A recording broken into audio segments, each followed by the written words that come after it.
जय संविधान, जय भीम, महात्मा गांधी की जय, गोडसे मुर्दाबाद।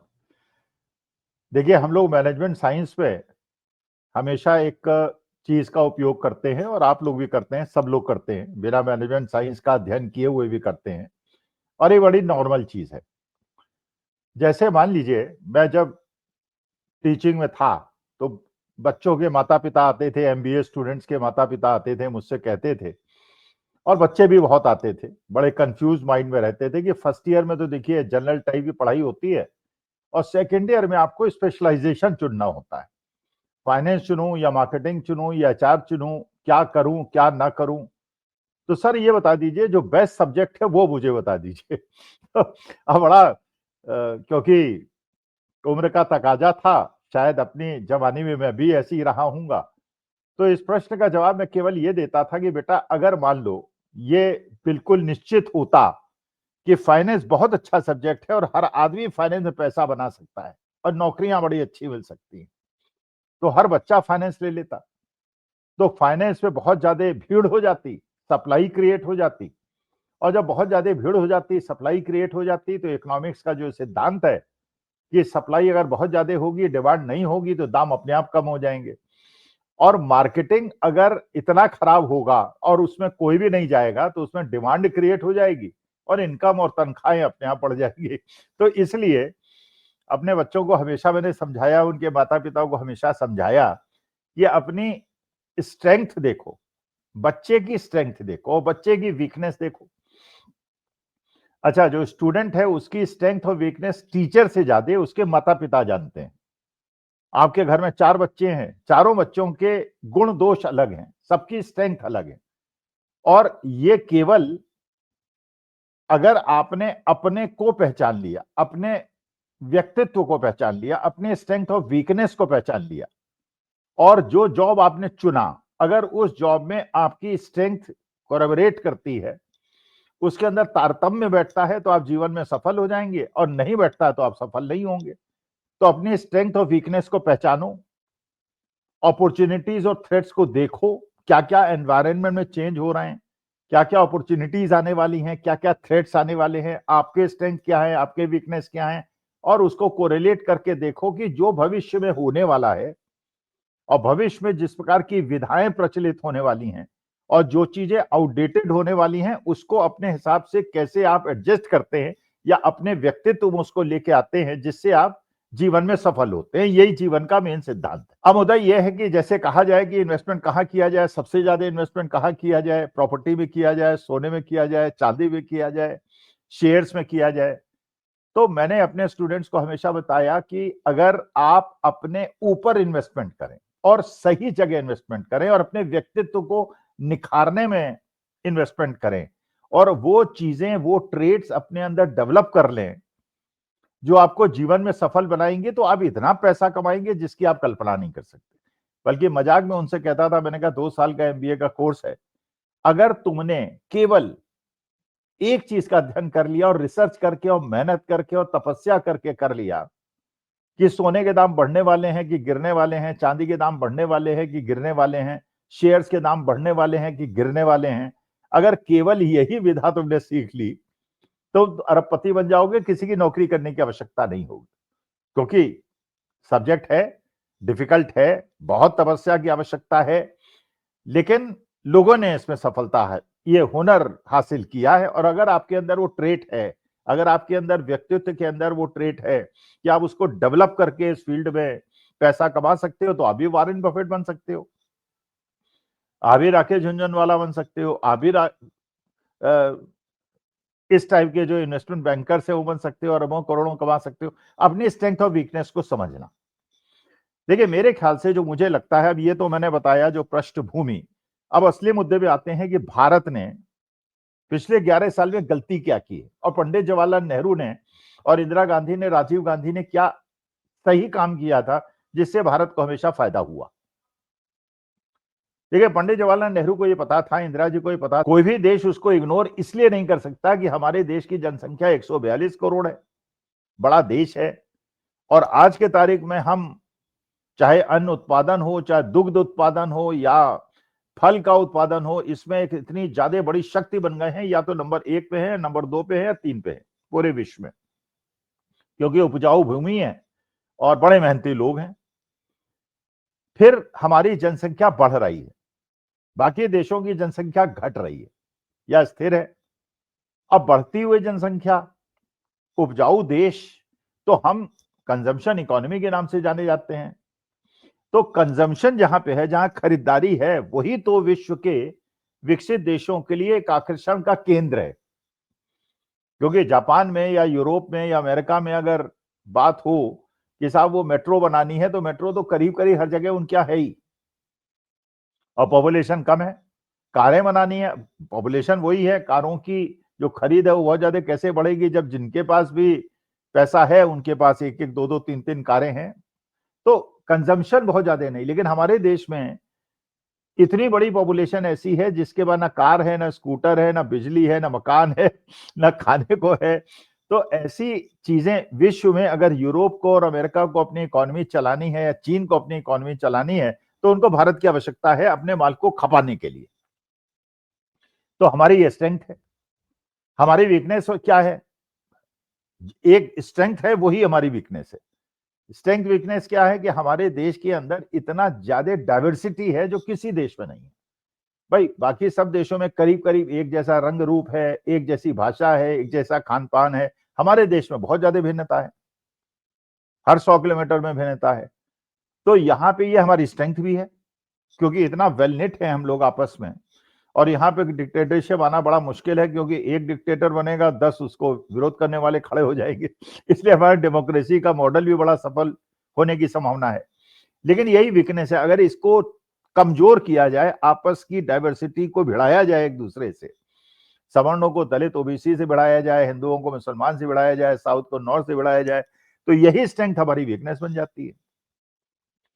तो पंडित जवाहरलाल नेहरू ने क्या किया? नॉन अलाइंड, हम किसी के साथ नहीं रहेंगे, हम अमेरिका के साथ भी नहीं रहेंगे, हम रूस के साथ भी नहीं रहेंगे, हम नॉन अलाइंड कंट्रीज का एक ग्रुप बनाएंगे और एक प्रेशर ग्रुप बनाएंगे, और गुण दोष के आधार पे अमेरिका का साथ देंगे या रूस का साथ देंगे। तो दोनों हमें महत्व देते थे कि भाई इतना बड़ा गुट है, 150 देश हैं, उसके अंदर यूगोस्लाविया भी है, उसके अंदर इजिप्ट भी है, उसके अंदर मिस्र भी है, पैलेस्टीनियंस भी हैं, इंडिया भी है।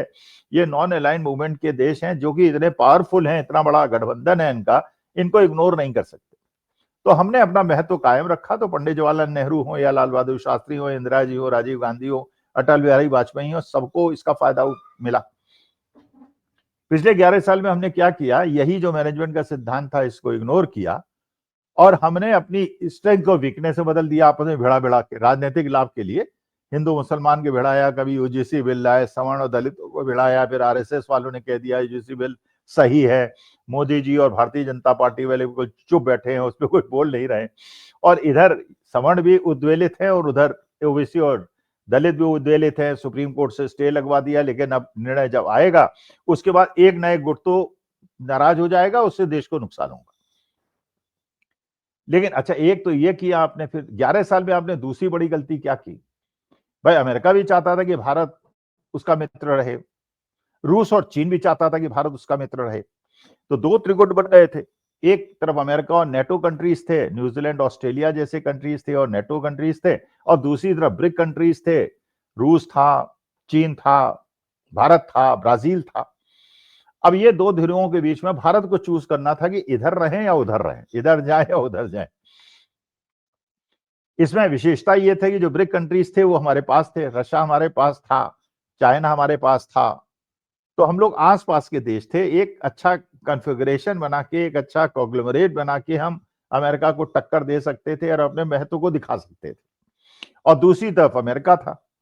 अच्छा, इसमें अमेरिका को यह भी पता था कि अगर चीन को टक्कर देनी है और चीन को कंट्रोल में रखना है, चेक में रखना है, तो भारत से उपयोगी कोई देश नहीं हो सकता। क्योंकि मानी बात है कि आज की तारीख में प्रतिद्वंदिता अगर है तो रूस तो पीछे हट चुका है, लेकिन चीन और अमेरिका के बीच में,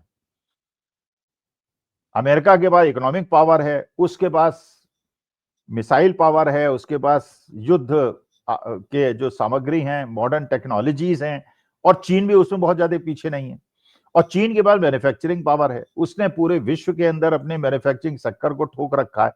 तो अमेरिका के लिए भी हम बड़े उपयोगी होते। क्योंकि हम चीन को चैलेंज कर सकते थे। चीन के लिए भी बड़े उपयोगी होते हैं कि वो जानता है कि अगर अमेरिका के काउंटर में ब्रिक कंट्री स्ट्रांग होता है तो अमेरिका वीक होता है, जिसकी वजह से चीन जो है वो मजबूत होता है। अच्छा, हमारी असमंजस की स्थिति में हमको बहुत ज्यादा नुकसान पहुंचा दिया। कभी हम सोचते हैं अमेरिका के साथ हो जाएं और कभी हम सोचते हैं ब्रिक कंट्रीज के साथ हो जाएं, ब्रिक कंट्रीज के साथ हो जाएं, उनके सम्मेलनों में चेयरमैन बन जाएं, पुतिन के और शी जिनपिंग के साथ फोटो खिंचा लें। कभी हम अमेरिका चले जाएं, कभी डोनाल्ड ट्रंप की कन्विंसिंग कर दें, कभी बाइडेन से मिल लें और डोनाल्ड ट्रंप से ना मिलें। तो ये डामाडोल स्थिति का फायदा अमेरिका ने उठाया। अमेरिका ने फायदा उठाया और क्या किया उसने कि उसने ट्रेड डील कराई, जिस ट्रेड डील के अंदर अपने देश में आयात होने वाली चीजों पे तो 18% टैक्स लगा दिया और भारत में अपने माल को निर्यात करने के लिए 0% टैक्स लगा दिया। तो इसमें भी लाखों करोड़ों का नुकसान होने वाला है। डिटेल्स आ जाएंगी, आपको 10-15 दिन में पता चल जाएगा हमारे देश के किसान और मजदूर और बाकी फैक्ट्रीज और एमएसएमई का कितना ज्यादा नुकसान होगा। लेकिन इससे बड़ी बात जो कर दी है, जिसको अभी तक लोग इग्नोर कर रहे हैं, अभी तक everybody is talking about trade deal. जो असली मुद्दा है वो ये है कि जब ये उसने शर्त लगाई, क्योंकि वो चाहता था कि रूस कमजोर हो जाए, क्योंकि जब डोनाल्ड ट्रंप सत्ता में आए तो उन्हें लगा कि मैं नोबेल प्राइज मुझे मिलना चाहिए, चलो इस बार नहीं मिला, अगले साल हो सकता है मिल जाए, उसके लिए मैं हर जगह युद्ध विराम करा दूं। इजराइल और पैलेस्टीनियन के बीच में उन्होंने युद्ध विराम कराना था, रूस और यूक्रेन के बीच में कराना था, तो उसके लिए उन्हें लगा, क्योंकि पूरा यूरोप जो है वो यूक्रेन के साथ खड़ा हुआ था, तो उन्हें लगा कि रूस को अगर कमजोर करना है तो रूस के आर्थिक स्रोतों को ब्लॉक कर देना है। अच्छा, मानी बात है, रूस और यूक्रेन का युद्ध था, रूस को आर्थिक मदद की आवश्यकता थी, तो वो अपना ज्यादा तेल जो है वो चीन को और इंडिया को बेच रहा था। अच्छा, चाइना भी ऑयल इंपोर्ट करता है और भारत भी ऑयल इंपोर्ट करता है।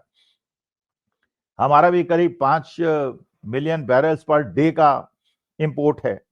हमारे देश का जो 85% रिक्वायरमेंट तेल की हम इंपोर्ट करते हैं, और चीन की भी यही स्थिति है, वो भी बहुत ज्यादा इंपोर्ट करता है।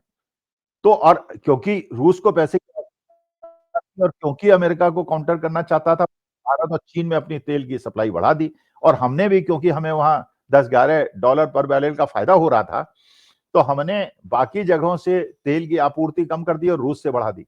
तो हमें इससे बहुत ज्यादा फायदा हो रहा था, हमारे देश की आर्थिक स्थिति बहुत ज्यादा मजबूत हो रही थी, क्योंकि एक तो $140 पर बैरल से तेल घट के $60 पे आ गया था, ऊपर से रूस हमें रियायत दे रहा था।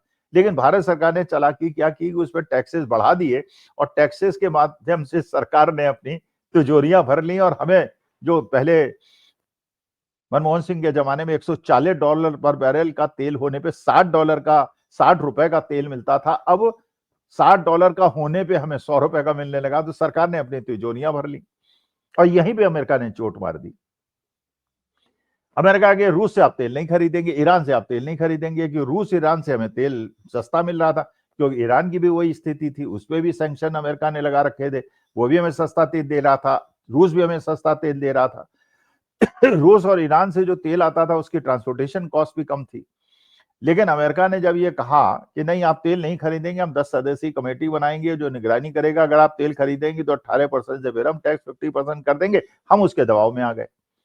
और अब आप ये सोचिए कि हमारा करीब करीब 2.2 मिलियन बैरल्स पर, ये चीन का 2.2 मिलियन बैरल्स पर डे का इंपोर्ट रूस से होता है, और हमारे देश का भी करीब 35-37% जो आपूर्ति तेल की होती थी वो रूस से होती है, जिसे हमने कम कर दिया है, और रिलायंस इंडस्ट्री ने कह दिया हम रूस से तेल नहीं खरीदेंगे। तो इस पे आज के तारीख में रूस चीन को $11 पर बैरल की सब्सिडी दे रहा है, और चीन ने इसका फायदा उठाया। चीन ने देखा कि इंडिया क्योंकि तेल रूस से नहीं खरीद रहा, रूस को पैसे की आवश्यकता है, उसने और ज्यादा डिस्काउंट लेके तेल रूस से खरीदना शुरू कर दिया।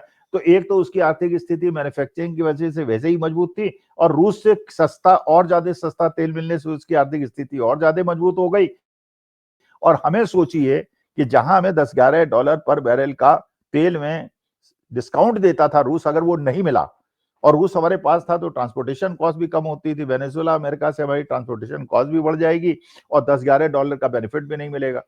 तो ये जो 20-25% पर बैरल का हमें नुकसान होगा, इसका माने कि वास्तविकता में हमें कितने लाख करोड़ रुपए का, क्योंकि हमारा जो टोटल इंपोर्ट होता है उसका करीब 27% केवल ऑयल का होता है, 27%। तो जब इंपोर्ट ज्यादा होगा, रूस से तेल जब आप खरीदते थे तो रुपए में पेमेंट करते थे, वो रुपए में आपसे चीजें खरीदते थे, अब आप डॉलर में खरीदेंगे। जब इतना ज्यादा डॉलर आप खर्च करेंगे और 25% ज्यादा डॉलर खर्च करेंगे तो रुपए की क्या हालत होगी, इसका भी अंदाजा आप लगा सकते हैं। उसके बाद जो विदेशी हमने लोन ले रखे हैं उसका भी क्या अंदाजा लगा सकते हैं।